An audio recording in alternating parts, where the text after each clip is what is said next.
I've been doing interviews for about 20 years, and today's one of those days when even I feel overwhelmed. Hoop Hall class of 1977, Elgin Baylor was an offensive force never before seen. He paved the way for the likes of Connie Hawkins, Dr. J, and some guys named LeBron and Jordan. He teamed with Jerry West to form one of the most feared duos in hoop history. He was the #1 overall draft pick in 1958, an 11-time NBA All-Star, and the NBA Executive of the Year in 2006. And might I say, from a personal level, his new book, Hang Time, My Life in Basketball, is among one of the most important reads in my personal library, and I encourage all of you, fans of American history and basketball, I think they run hand in hand, to check it out. Ladies and gentlemen, please give a 60 Days of Summer welcome to Mr. Elgin Baylor.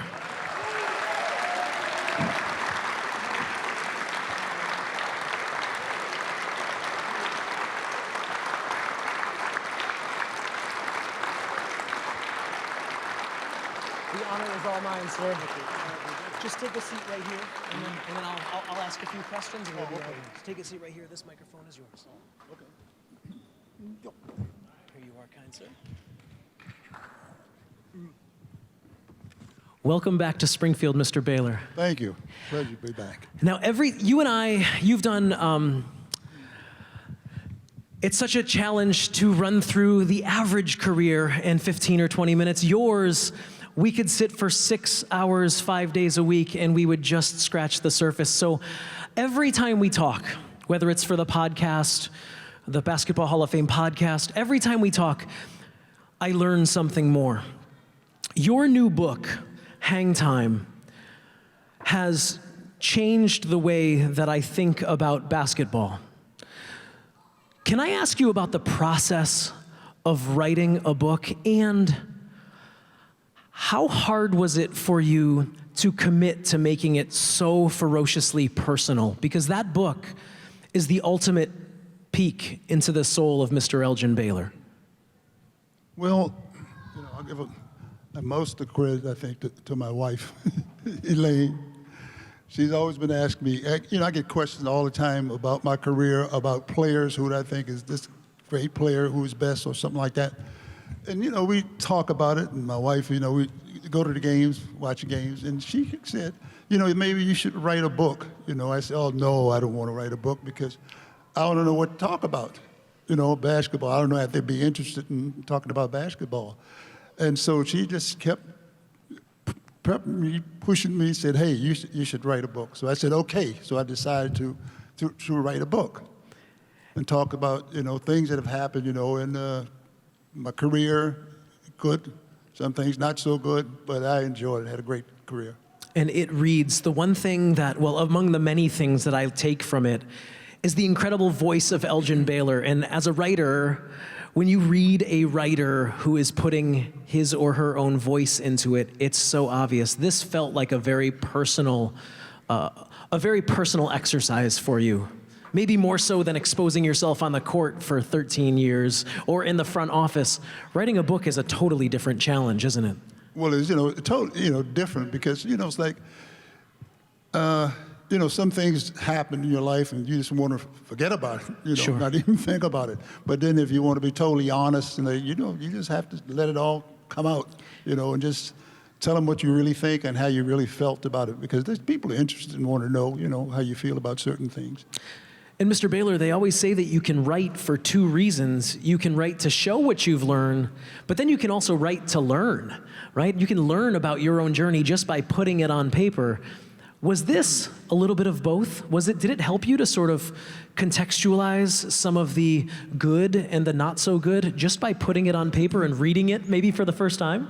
Well, no, think about it, I just, felt good about it. I didn't really, when you read the book, really wasn't anything that negative or anything, I wanted to talk about or any individual or person, And as I say, what encouraged me and, when I wanted to get to a point discuss some things I should talk about, or maybe I shouldn't. I confirmed with my wife, and she really helped me do all this. She's the great first editor. It was great to do this. It was great to have my wife work with me to do this. And that book, of course, is Hang Time, My Life in Basketball. In addition to the incredible personal stories that you told, the bigotry that you faced and overcame and persevered through and exposed, you also told some incredible stories about that year that you were flying on weekends to play with the Los Angeles Lakers in between your military service, active duty, getting a special weekend pass to play professional basketball. What can you tell us about that year and about how maybe that was a unique year for you because you were splitting your time being an athlete and an entertainer, but also serving your country during the week? Does that stand out to you as a very unique year during your career? Well, it was very, difficult time, because I really didn't have opportunity to play, practice, or anything. I could go so many miles away from the camp. I couldn't travel with the team or anything. It was very, difficult. And so happened, I shouldn't have been called first place because, I was married, had a family, and they shouldn't have called me in the military anyway. And so happened, I guess at the time, they tell me they were taking songwriters, different musicians, and everybody else. And I guess, basketball, should go too, But if you're married and you have a family, I shouldn't have been in the first place. And the first thing, I remember when going to the camp, camp military place, I remember a colonel coming to me and asking me, he said, "What are you doing here?" And he said, I told him, who I was, played basketball and things. He said, "Well, what the hell are you doing here? You shouldn't be here in the first place," But I, had to do it, to serve my country. What a unique, right? What a unique moment in American history. I mean, it really is, right? Well, but the funniest thing about it, they didn't have a bed for me to sleep in. They didn't have a uniform or anything for me to wear. And the whole time, I couldn't stand for basic training when you go outside and stand thing. I had to stay in the barracks because they didn't have anything for me to wear. Right. Yeah, they didn't have any uniform, anything to fit, and beds. They had to weld two beds together. What, did they really? Yeah, just a waste of time, really. Yes. Guys my size, they have plenty of stuff for guys my size. Time. They have a uniform to fit you and everything. Yeah, maybe not so much right here, but. Right. During the writing of the book, was there a moment when you were trying to decide how much of it would focus on basketball and how much of it would focus on the off the court stuff? Or did you just let it flow? Just let it flow because I think people want to know about both. Yeah. About basketball and your life, away from basketball. So that's, what I tried to do. And of course, your career also coincides with the emergence of the greatest rivalry in all of American sports, the Celtics and the Lakers.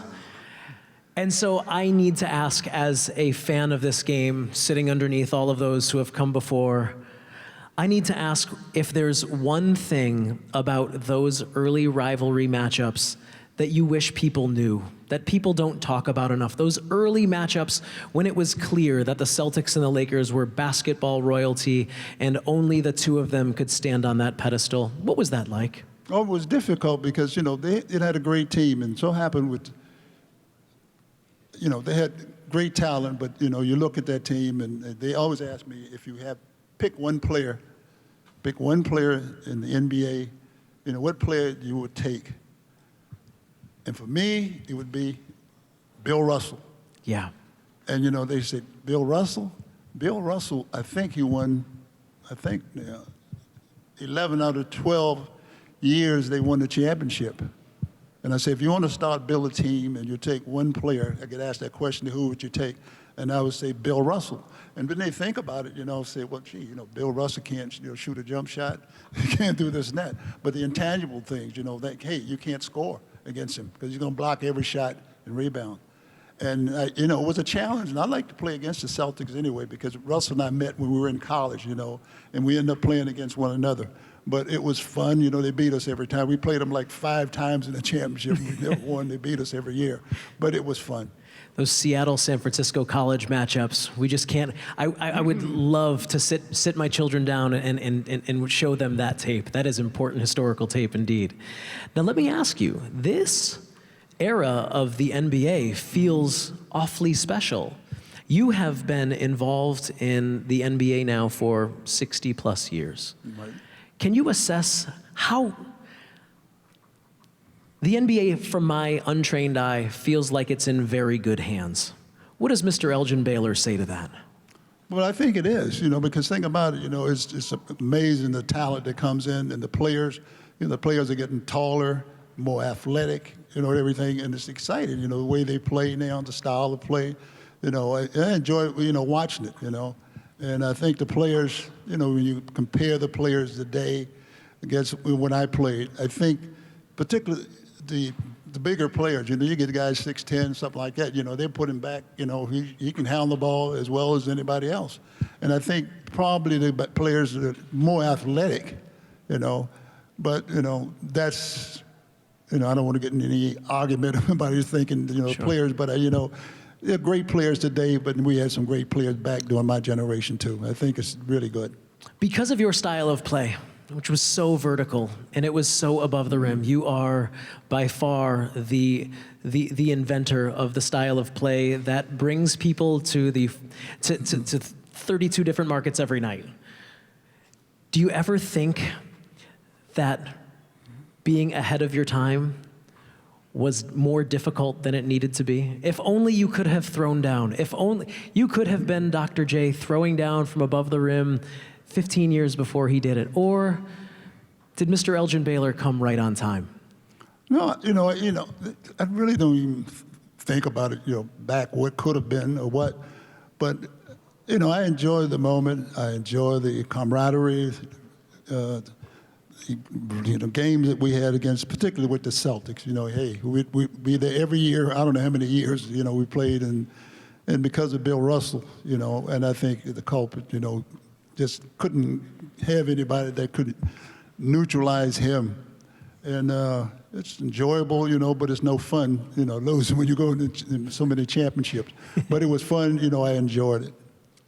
Mr. Baylor, I only have one more question for you. It involves this moment right here, sitting beneath your own face and all the faces of so many you played with and against. All of these years into your career, how do you quantify, how would you explain or describe a moment like this, sitting on center court, the Basketball Hall of Fame, promoting your own book about this remarkable life you've led?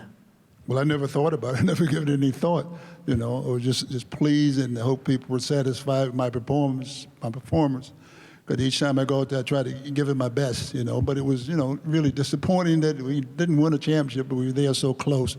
But it's something that I enjoyed, and I, feel good about it because I always gave 100%, gave my best, And once you give your best, you can't do any better than that. Well, and might I say, I'm not the first to say it, but without Elgin Baylor, this game would not be where it is today. Ladies and gentlemen, Mr. Elgin Baylor. Oh, thank you.